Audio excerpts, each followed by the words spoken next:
ஃபுல்லா பிரிக்கணும். அந்த கொஞ்சம் கொஞ்சம் பிரிச்சாலே வரதில்ல. பிரிக்கணும். ஐயோ அது தான் செய்யும்.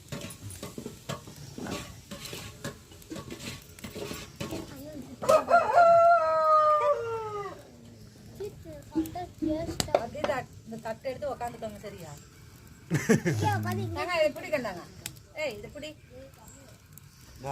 கண்ணுக்கே வருது. இப்படி வந்து உத்தமிழே இங்க நான் ஒண்ணுமே இதாவே இல்லை. நல்லா தான் இருக்குது.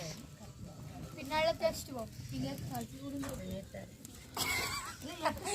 பாக்கலையா ஷேர் போட்டு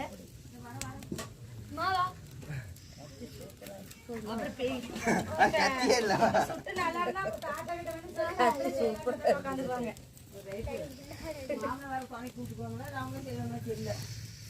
இப்படி